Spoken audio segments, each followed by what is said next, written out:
Halo semuanya, hari ini kita akan membahas sebuah babak sejarah yang mungkin agak terlupakan ya. Sebuah konflik panas antara dua negara tetangga, yaitu konfrontasi Indonesia-Malaysia. Kita mulai dari sini, dari sebuah seruan yang luar biasa berapi-api dari presiden pertama kita, Soekarno. Cuma karena kalimat ini, dua negara yang katanya serumpun ini langsung masuk ke dalam situasi, ya perang, meskipun tidak pernah diumumkan secara resmi. Oke, untuk bisa paham kenapa Soekarno bisa semarah itu, kita perlu mundur sedikit nih. Kita harus lihat gimana ceritanya Indonesia dan Malaysia yang akarnya sama, budayanya mirip, kok malah bisa sampai di ambang perang? Ternyata jalan sejarah mereka beda banget. Jadi gini, sejak zaman kolonial, wilayah kita ini udah dipecah. Belanda ambil Indonesia, Inggris ambil Malaya. Nah, setelah Jepang kalah, Indonesia kan langsung tancap gas, proklamasi kemerdekaan, revolusi total, termasuk menyingkirkan sistem feodal. Di sisi lain, Malaya merdekanya lebih kalem, dinegosiasikan dengan Inggris, dan para sultannya tetap punya kuasa. Disinilah jurang ideologi itu mulai terbentuk. Nah, puncak masalahnya, atau bisa dibilang pemicu utamanya, itu muncul ketika pemimpin Malaya, Tunku Abdul Rahman, punya ide besar, membentuk negara baru yang lebih luas, yaitu Federasi Malaysia. Nah, ini bagian yang paling krusial. Satu peristiwa yang sama, yaitu pembentukan Malaysia, dilihat dengan cara yang 180 derajat berbeda. Bagi Malaysia, ini adalah soal menyatukan wilayah dan melawan komunisme. Tapi bagi Soekarno, ini jelas-jelas proyek neokolonialisme Inggris. Sebuah negara boneka yang sengaja dibuat untuk mengepung dan mengancam revolusi Indonesia. Beda banget kan cara pandangnya? Sebenarnya udah ada loh upaya buat cari jalan tengah lewat diplomasi. Tapi ya ada serangkaian kejadian yang dianggap sebagai pengkhianatan. Dan ini yang bikin situasi yang udah tegang jadi makin panas, sampai akhirnya meledak. Jadi ceritanya begini, awalnya mereka setuju di Manila, oke, kita serahkan ke PBB buat nanya kemauan rakyat Sabah dan Sarawak.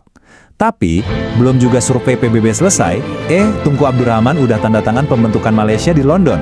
Jelas, Soekarno merasa dikhianati dan dibohongi. Ini seolah-olah mengkonfirmasi kecurigaan dia selama ini, bahwa Malaysia itu cuma nurut perintah dari Inggris. Dari situlah keluar komando Ganjang Malaysia. Kalau kalian bayangin, perang ini kayak perang besar dengan tank dan pesawat tempur. Bukan, ini beda. Konfrontasi itu adalah konflik intensitas rendah. Perangnya lebih banyak terjadi secara diam-diam di hutan-hutan perbatasan, operasi intelijen, dan sabotase di perkotaan. Dan jangan salah, kampanye Ganjang Malaysia ini bukan cuma retorika politik. Dukungan dari rakyat benar-benar luar biasa. Coba bayangkan, 21 juta orang Indonesia dari berbagai kalangan, mulai dari pelajar sampai buruh, mendaftarkan diri jadi sukarelawan. 21 juta.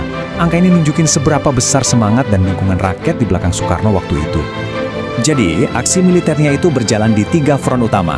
Pertama, perang gerilya di hutan-hutan Kalimantan, di mana pasukan kita menyusup ke Sabah dan Sarawak. Kedua, ada serangan-serangan kejutan oleh pasukan komando kita ke Semenanjung Malaya, lewat laut dan udara. Dan yang ketiga, yang paling bikin tegang, adalah aksi sabotase dan pengeboman di pusat kota seperti Singapura. Jadi perangnya terjadi di mana-mana. Nah, ini adalah perintah resminya, yang dikenal sebagai Dwi Kora atau Dwi Komando Rakyat. Isinya ada 2. Poin pertama itu soal internal, memperkuat revolusi Indonesia. Poin kedua, nah ini yang penting, adalah bantu perjuangan rakyat-rakyat di sana untuk membubarkan negara boneka Malaysia.